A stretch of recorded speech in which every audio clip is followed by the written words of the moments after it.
Hello everyone, and once again I have forgotten to film my early warm-up sets with bar, but nonetheless I remembered that I was actually going to film this session today. So I want to start off by talking about my squat variation that I use, and this is the safety bar squat. So the reason I use this, or have decided that I'm going to use this ongoing, is because it's the most comfortable squat that I have found for me. I was spending a lot of time doing high bar squats for a while, and doing a lot of sub-maximal volume with high bar squats feels really good. But as soon as the weight starts to get heavy, like I'm talking sort of 5, 6 reps or less, when it starts to get around that level of heavy, it just feels uncomfortable, and it's more of an uncomfortable feeling from coming out of the hole in the bottom. So I don't tend to get that problem with the safety bar. So I'm not 100% certain as to why that is, but I have noticed when I was filming my high bar squats from the side that as I come down, to stay balanced in the hole, the weight has to shift a long way forward for me to be in, I suppose, a biomechanically sound position. And that's not necessarily a technical flaw, it's more of a total system load counterbalance issue. So what I mean by that is me with the weight on my back, then when I go down, to keep my center of mass over my midfoot or distributed through my foot, how evenly I distribute it, for it to stay in that position, the weight needs to shift forward to offset my hips going backwards. So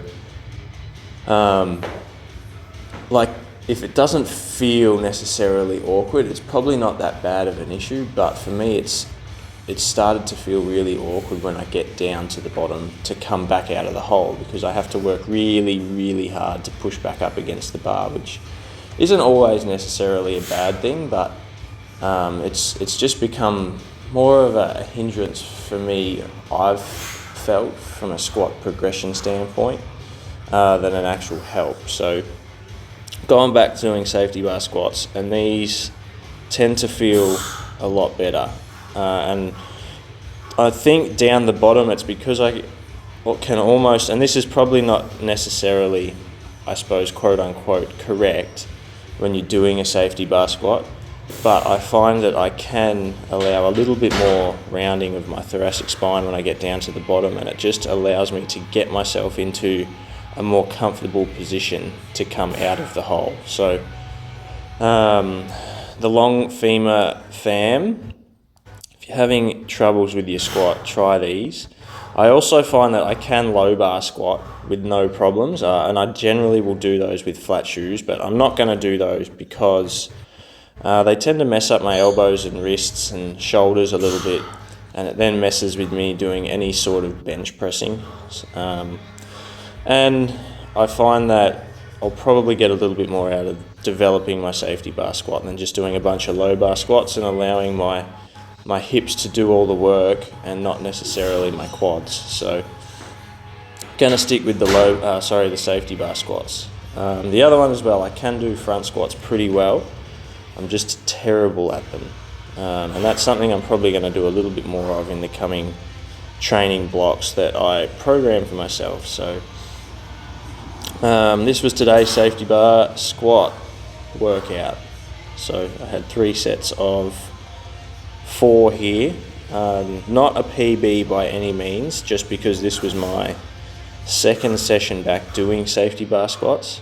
So I felt a little bit unbalanced in terms of trying to get my weight distributed through my foot correctly. Like there were times where I felt like I was too far back on my heels, and then there were other times where I was just falling forward a little bit too much. So I'll probably just throw in another day of paused safety bar squats for a little bit, just to try and improve my positioning on those from a technical standpoint. So after safety bar squats, I moved on to stiff leg deadlifts.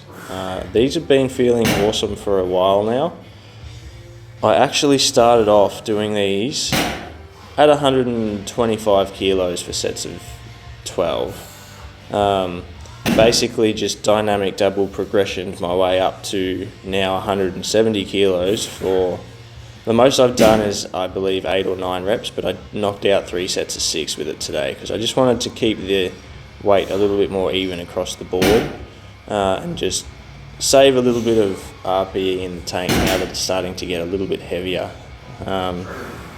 So yeah, 170 kilos, 3 sets of 6. Hamstrings have been feeling this a lot, which has been great. So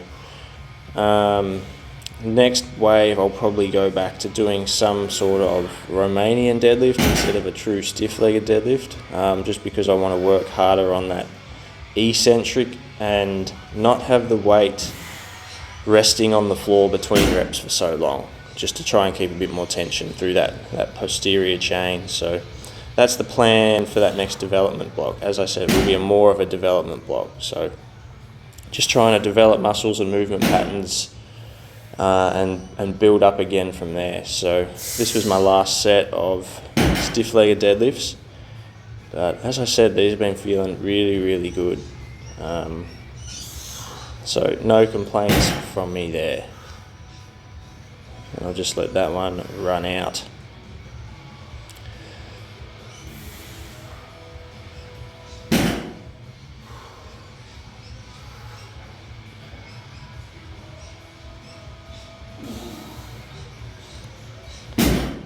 Alright, after that, working into some dumbbell walking lunges, and I haven't actually programmed these in for a really long time because I looked at my garage and I was like, oh man, it's a pretty short distance. I could go out on the street, but then I made the excuse, if it was pouring rain, my dumbbells would go all rusty and I don't want to do that. So did some through the garage after making some adjustments to where my equipment was sitting, and managed to get in 7 or 8 steps in each direction. So that wasn't too bad. But I've really been enjoying these since I put them back in there. But I always forget how hard they are too. So I think I was using about 34 kilo dumbbells there in each hand, something like that. Onto glute ham raises.